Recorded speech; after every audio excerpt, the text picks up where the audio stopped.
Hey guys, Sam back once again, and today we're going to be reviewing this bad boy, the BlackBerry Z10. Yeah, I know that sounded a bit weird, but that was actually me taking an attempt at imitating Sam Pullen. My buddy, you guys check him out on his YouTube channel, Sam J. Pullen. Some of you guys probably already know him. He dared me to do an intro in his voice or copy his intro or whatever, so, because he thinks my British accent is complete garbage. So, I think my British accent is pretty decent. But anyways, let me guys know who you guys think does a better Sam, me or Sam. But as Sam says, roll the intro.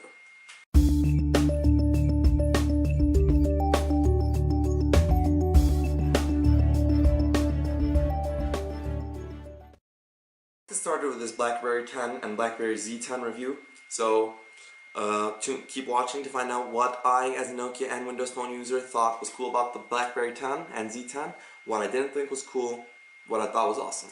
So, starting off with the hardware of the Z10. The phone has a very nice, simplistic design, nothing too flashy, nothing too straying away from the norm. Very basic design, but that also has like a little BlackBerry twist with the rubberized back and the large BlackBerry logo on the back, which I really like.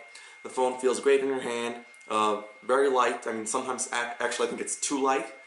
People are going to kill me for saying this, but I've dropped it a couple times from my pocket without even noticing, except for the sound of it hitting the floor. So that's not too great, but whatever, to each his own.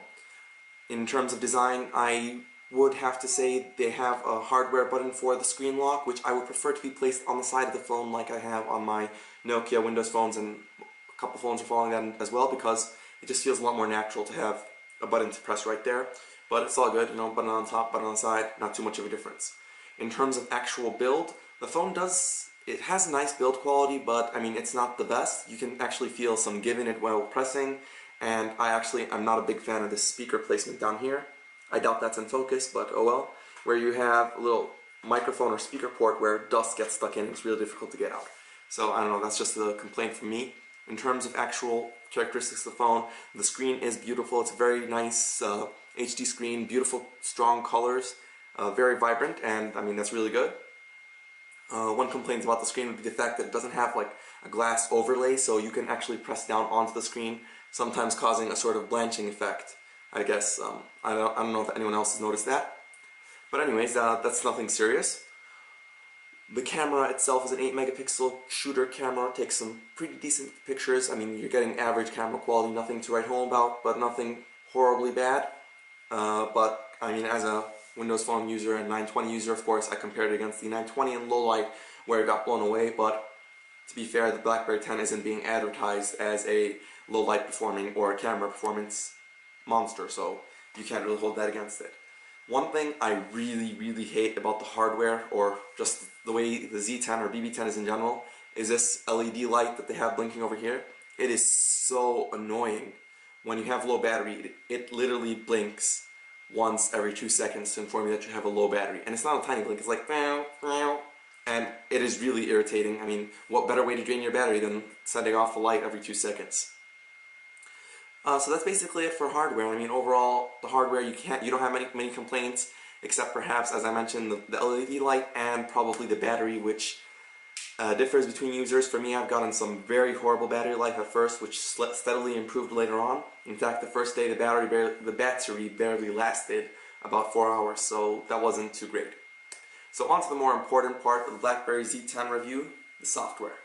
And this is where it gets interesting. I mean, this is my first time as a BlackBerry user, and I've never used BB 7 or whatever it was before it. So BB 10 for me is first BB experience, and overall, let's just start with this, it's really fluid. I love the movements and the general gestures that you have to go through to get from one place to another. I'm a big fan of them. I like Swipe UI on the N9 with MeeGo, and let's be honest, the BB 10 running with its own UI, which has a lot of swiping included, is a refined MeeGo, and I'm not complaining. It's really good, and it does fix a lot of the troubles that I had with the N9, where the swipes and the movements are more natural. I mean, it makes more sense where you swipe forward to go forward, backwards to go backwards, where in the N9 some of those features weren't there, unless with future updates and mods. So that's really cool. And in terms of software, of course, you have the major selling feature, which was in BlackBerry, BBM, which unfortunately I couldn't find a decent use for, mainly because everyone I know has either stopped using BlackBerry or is on WhatsApp. So I I really can't find the point of BBM anymore, and I honestly never used it too much. I have like 4 contacts maybe, and I had very few chats with them, so I can't really vouch for BBM except for the fact that BBM voice or the video is really good. I mean, the quality I was getting on some voice calls was better, if not at least equal to Skype quality calls. So that's a big plus. Good job on fixing that, guys, BlackBerry. Also, in terms of software, one point I was really disappointed in, and I have to say this, guys, is the email integration is horrible. I always thought that BlackBerry was the best email service, or that's what I've always heard, that BlackBerry was for heavy email users. Unfortunately, it's not. For example, my main issue is I have a couple inboxes here, and let me just open one of them up. If I have, say, I wake up in the morning and have 10 unread emails, and I open the first one, there is no option to go next or previous in the email. To go to the next email, my next unread message, I have to swipe back into the inbox and manually select the next one. I know this sounds like I'm nitpicking here, but on my Lumia 920, I simply just pop up any one of these, here. So here I have a chain emails, and as you can see here at the bottom, I have these next and previous messages, which just jump around. And I think that's really cool. I mean, it saves a lot of time when you have a lot of emails to read, and personally I think it's stupid for it to not be integrated into BB 10, especially since BlackBerry was it was the business emailing phone, so I think that's a big loss. Really pisses me off. In terms of app storage, that's also another issue with the App Store itself, or BlackBerry World.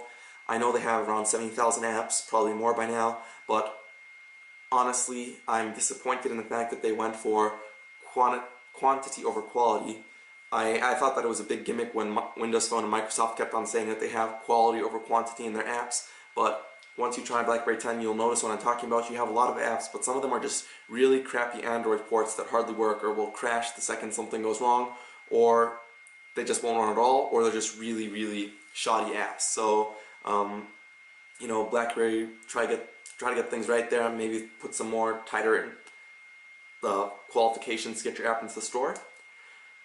I mean, you have the App Store itself is weak. It doesn't have a lot of apps. I mean, Instagram and WhatsApp both have unofficial ports, I believe, but they're not there originally. Skype still isn't available. They're coming, I know that, and I understand. I mean, I'll give BlackBerry a pass on that, especially since Windows Phone is still getting a pass on some of these features.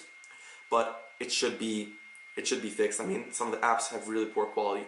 And speaking of apps, you have your Android emulator or your skin inside Android that's running, and it is absolutely horrible. I mean, the skin is running Gingerbread 2.3 or something, and it looks really, really bad. I mean, I don't even have any apps here to show you because I deleted them all, but it's very, very irritating to use an Android skinned app on this. Sometimes they barely run, and if they do, it just looks really bad. It doesn't work with the BlackBerry design language, which I think is a major obstacle standing in BlackBerry's way right now, seeing as they don't have a unified design for apps. People are going to say that that would be a problem standing in Windows Phone's way with their Metro UI, but I honestly think that it's a really cool feature to have a unified layout of apps, just like iOS has with their unified button layouts on their apps, so BlackBerry should work on that as well. Another feature that I did not like in BlackBerry 10 was the contact integration. Sure, you have under your contacts, you have the option to view your Twitter, Facebook, email, etc. contacts, but linking them together is very tiresome. It doesn't automatically search for contacts with the same name and suggest them, so the second I ported my contacts over from my Mail for Exchange, whatever, you know, I synced them over and I had my Twitter and email, I had to manually search for each contact and link them together. So that was very, very annoying. And once you want to link a contact, when you're making a new contact, say for example I have a friend on Facebook and I just got his number, it's very difficult to sync the two together, so that's an issue for me. But other than that, I mean, I don't have any other real issues with BlackBerry 10. Some features are really cool. I love the Do Not Disturb screen that you can just turn on at night, and that'll just hold back all notifications, and it'll give you the cool clock. So that's really cool, but on the same thing, you can obviously tell that some things will rush, such as the fact that you can't set more than one alarm at a time. So you have this clock right here, I can only have one alarm set, so I can't set one for 7 a.m. on Tuesdays and 9 a.m. on Mondays. So that's a feature that's probably going to get fixed soon, but it just should be there from the beginning. And I feel like I'm ranting on more and more, so I'm just going to end this by saying BlackBerry OS, it's really cool. BlackBerry 10, I mean, it's fluid, it's nice, the swiping and everything just feels so nice. I have no issues with the multitasking. People are saying that eight apps running is too slow or whatever, but I don't have any issues with that. But like I said, I mean, there's some major points that need fixing, mainly the email and the app issues. Not that it needs more apps, just needs better quality apps, and that's what I'm basically complaining about. And that's basically it. Nothing more to add on except that it is a solid phone, and if you're a BlackBerry fanboy, you're gonna love the phone. And it has a lot of potential. It just needs to be carried through properly, and hopefully with a couple update fixes, it'll be a great phone. Personally, for me, I'm going to be sticking with my Lumia 920 for now for a couple reasons. Mainly because I just love the camera on it, I love the screen, I love everything about it, and it works more with my everyday work style and what I do as a blogger, etc. So Windows Phone 920 is for me, but I mean, to each his own. I mean, you might like the Z10 or Z10, and of course mine came with this awesome hard plastic cover thing that turns off the phone when you slide it in, so that's a big plus. So that's basically it. I mean, I'm running out of things to say, so hope you guys like the review. Let me know what you guys think is a better phone, which you prefer. Do you have your own issues with either the Z10 or the 920? Why do you like each one more? And you guys could really help me out with a click on the subscribe button, because, you know, I love you guys, so thanks. And don't forget to like. Thanks for watching, guys.